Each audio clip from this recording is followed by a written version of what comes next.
Quiero entonces invitarlos a que descubramos otros dos elementos importantes de la sanación interior. El primero, yo sé que a muchos les va a llamar la atención. Les voy a invitar a que busquemos un texto en Lucas, en el capítulo 17, versículos 11 al 19.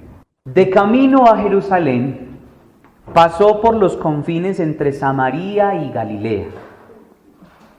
Al entrar en un pueblo, salieron a su encuentro 10 hombres leprosos, que se pararon a distancia y levantando la voz dijeron: Jesús, Maestro, ten compasión de nosotros.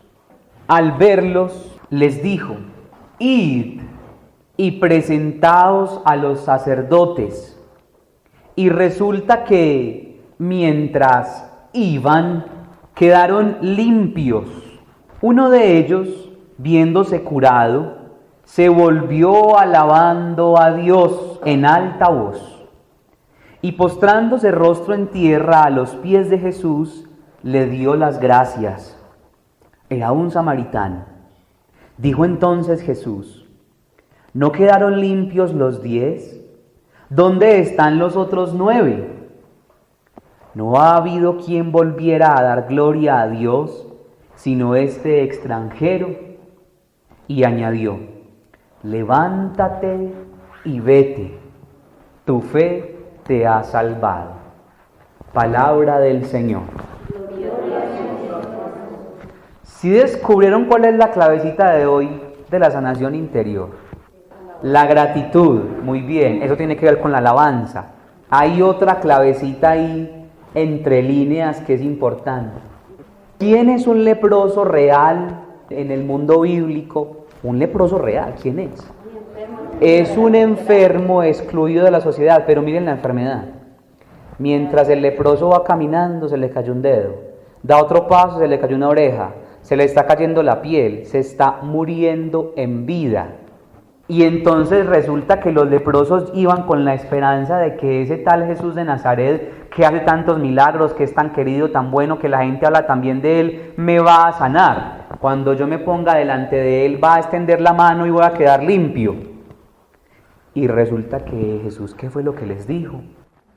Al verlos les dijo, ¿qué fue lo que les dijo? Vayan y preséntense a los sacerdotes. ¿Dónde están los sacerdotes? En Jerusalén, en el templo de Jerusalén. Y estamos en Samaria, una distancia, ojalá no esté exagerando, pero como ir de aquí hasta la Tacunga, una distancia como esa. Y uno le pregunta al Señor: pero usted ¿cómo les pide eso, Señor bendito? ¿Usted cómo les pide eso, Señor bendito, a estos hombres que se están muriendo? Como mínimo llegar a medio. Son 10 y llegar a medio allá al templo, mientras que llegan con ese calor, imagínense las circunstancias tan terribles. Pero el Señor lo que les dice es: vayan. Una perícopa antes, el Evangelio nos ha hablado de la importancia de servir. ¿Se acuerdan ese versículo? Ustedes ahí lo pueden leer, antecitos de este que acabamos de leer, de esta perícopa que leímos. Dice: ¿quién de vosotros, si tiene un siervo arando o pastoreando, le dice cuando regresa del campo: pasa al momento y ponte a la mesa? Y termina diciendo: ¿no somos más que unos pobres siervos? Solo hemos hecho lo que teníamos que hacer. Y entonces parece ser que la clavecita que está escondida detrás de este texto que leímos es ir de camino. ¿Dónde el Señor nos va a sanar? Yendo de camino. ¿Y cuál es ese camino? Uno podría hablar de muchos, pero yo quisiera hacer un énfasis especial en que ese camino es el servicio. En que ese camino es el servicio. Qué rico que uno llegara aquí, o que uno fuera a una Eucaristía, o que uno fuera a un grupo, o que uno fuera donde un exorcista y sacara la mano y ras, fue madre, de una quedaste sanado y, mejor dicho, los problemas solucionados, el matrimonio perfecto, mejor dicho, pare de sufrir. Ojalá fuera así. Y de hecho, pues uno podría decir que el Señor a determinadas personas sí las va sanando como más aceleradamente. Y uno dice, esta persona era como vivía de triste, y fui a ese retiro, fue a ese encuentro, se encontró con el Señor y su vida cambió. Como la samaritana, como la mujer pecadora, como la hemorroísa, como Pedro, como Zaqueo, que con una sola visita ahí quedaron impregnados de la gracia del Señor y sanos. Pero también está el ejemplo de estos 10 hombres, a quienes el Señor les pide algo que incluso aparentemente está por encima de su capacidad. Aparentemente está por encima de lo que ellos mismos pueden llegar a hacer, porque están enfermos. Y ni siquiera, escuchen eso, es que si le hubiera pedido que se fuera de camino a Pedro, si le hubiera pedido que se fuera de camino a uno que estuviera por lo menos entero, pero le pide que camine a uno que a fuerza de vida se puede mover. ¿Cómo se le ocurre pedirme a mí, que soy incapaz, a mí que estoy enfermo, a mí que soy tartamudo, a mí que soy pobre, a mí que soy débil, a mí? ¿Cómo se le ocurre? Y el Señor dice, vayan de camino, muévanse. Ustedes quieren sanarse, muévanse. No se queden esperando aquí a que ocurra el milagro ahí sentado, a que le caiga como un rayo. Muévanse, pónganse a servir, pónganse a actuar, pónganse a el servicio de los demás. Definitivamente, hermanos, yo por lo menos he experimentado esto. Les estoy diciendo esto porque en realidad yo lo he vivido en muchos momentos y en muchos aspectos de mi vida. Principalmente en el que más me cuesta, que es la herida de la que el Señor me ha ido sanando. Escuchen la expresión, me ha ido sanando. Ustedes no saben lo difícil que es para mí hasta predicar. Pero cada vez que yo me paro aquí a predicar, cada vez que yo me paro aquí a hablar de Dios, yo siento que el más sanado, el más beneficiado, soy yo. Todavía hay un montón de cosas que a mí me cuestan, y cada vez que yo me paro a servir aquí, y cada vez que yo me paro a proclamar su palabra, yo siento que el más beneficiado soy yo. Y es impresionante. Y ejemplos como ese hay un montón. Testimonios como ese hay un montón. De gente que no le encontraba sentido a la vida, pero en absoluto. Y con un montón de dinero, con un montón de fama, de riquezas, y llegan a la casa y se encuentran con una vida vacía y dicen, yo no, definitivamente esta vida no le encuentro ninguna razón de ser. Y solamente, solo cuando comienzan a servir, es que el Señor comienza a sanarlos. Cuando uno sirve, uno se va saliendo de su propio orgullo, de su propio ego. Y se acuerdan cuando hablábamos del problema, que el problema es como cuando uno está en un cuarto de 4 paredes, y entonces uno mira por acá, problema, mira por acá, problema, mira por acá, problema, mira por acá, problema, y toda la vida de uno se convierte en Esa es la capacidad que tienen las dificultades, las debilidades en uno, que lo encierran a uno, que lo hacen preso, que como que lo dominan y lo enceguecen. Y entonces, cuando uno está en una situación difícil, uno por todas partes ve esa situación difícil y todo le habla de esa situación difícil. Usted tiene una deuda y todo el mundo le pregunta, ¿cómo estás económicamente? ¿Cómo estás de trabajo? Y usted se acuerda de la deuda. Hasta en la sopa ve las dificultades uno. Cuando uno comienza a servir, uno va saliendo de su propio ego y de ese mundito, y va abriéndose a los otros. No hay nada que sane más que el servicio. Yo recomiendo el servicio como un remedio, un medicamento para la salud espiritual.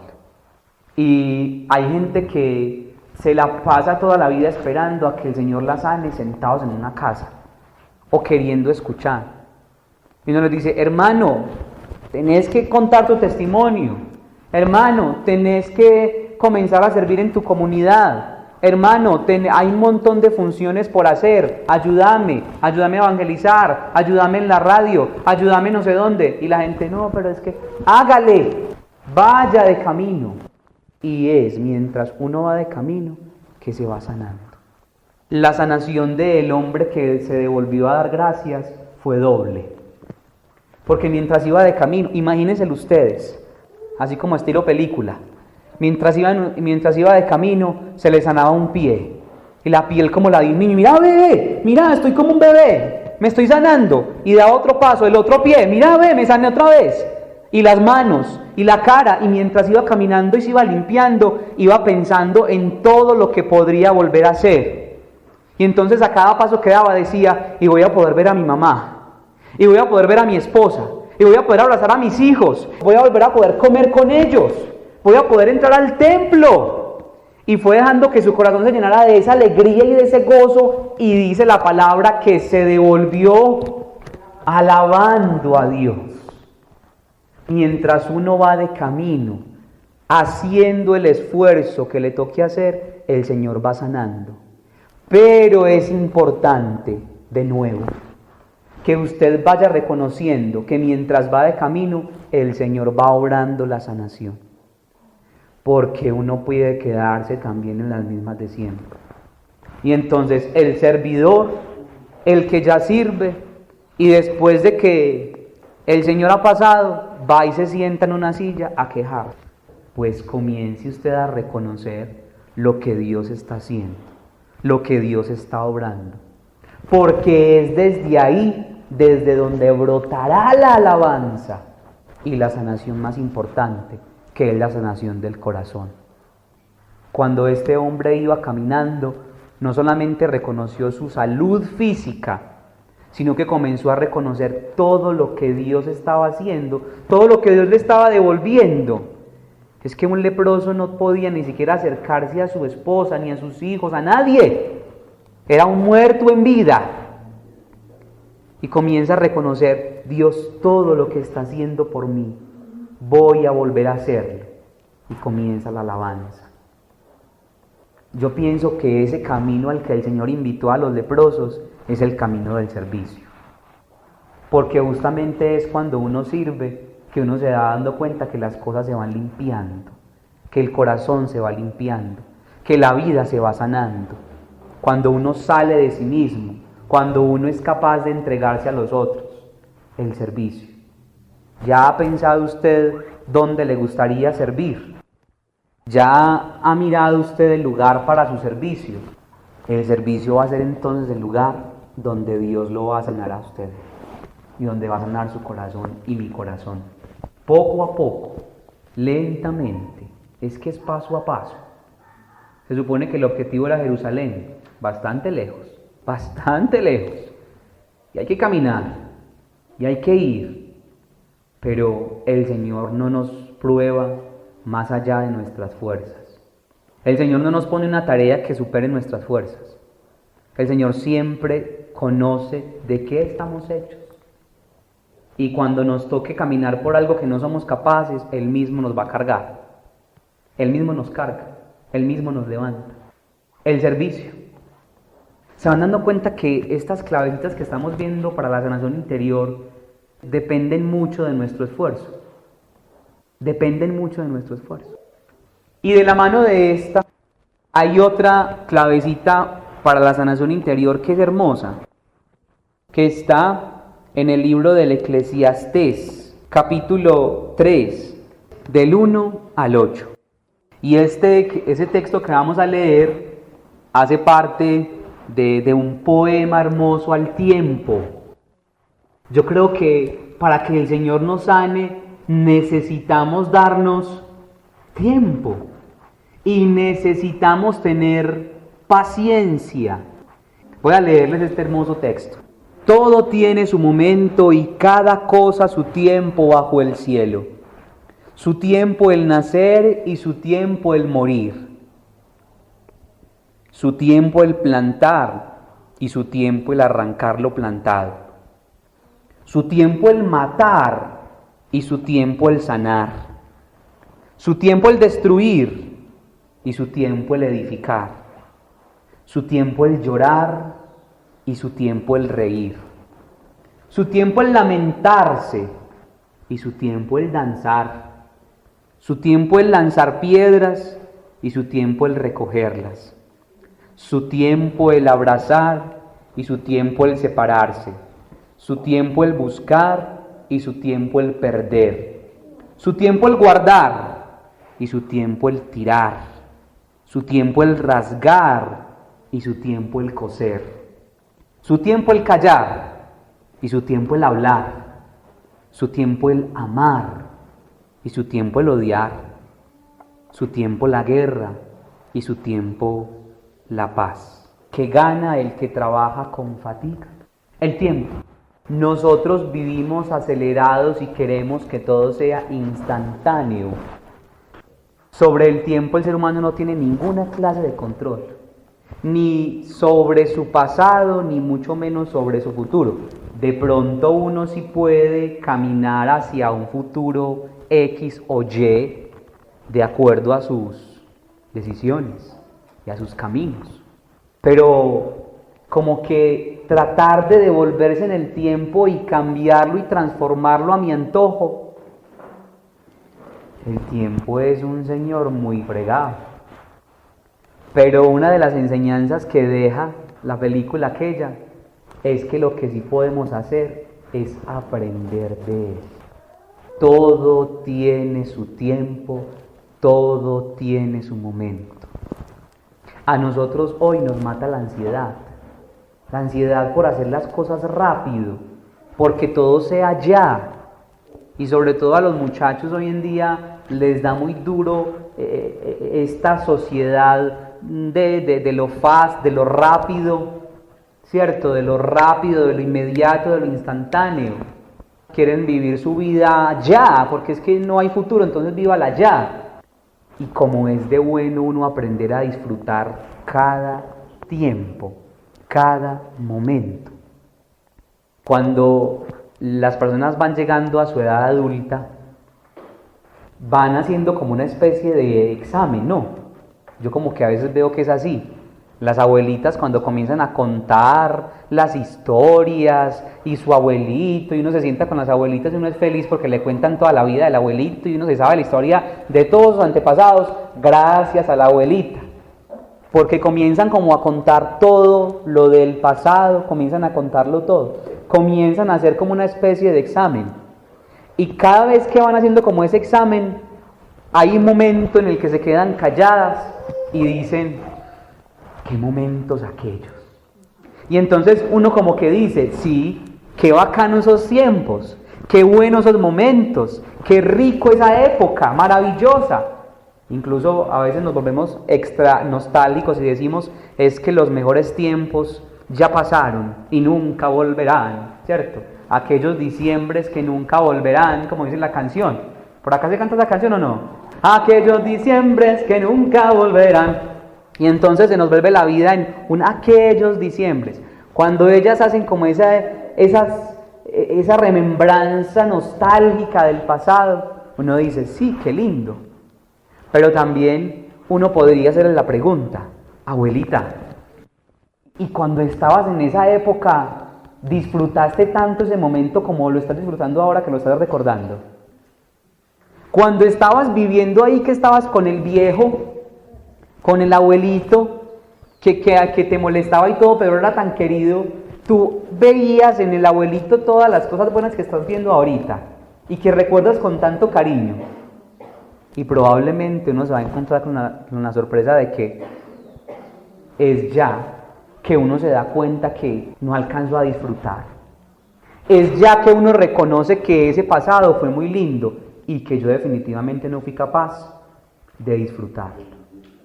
Ayer nada más escuchábamos el testimonio de estábamos orando por una pareja que está pasando por un momento muy difícil. Ella está embarazada y tiene cáncer en un seno, están muy mal.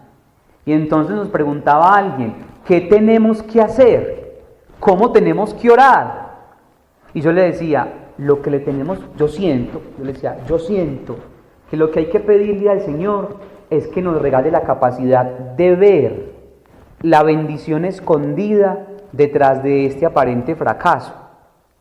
Tenemos que pedirle como la capacidad de discernir qué es lo que Dios nos está queriendo decir con este momento. Ustedes se han puesto a pensar qué es lo que Dios les está diciendo con este momento que ustedes están viviendo. Andrés, pero es que yo estoy muy bien. Yo estoy aliviado, estoy con mis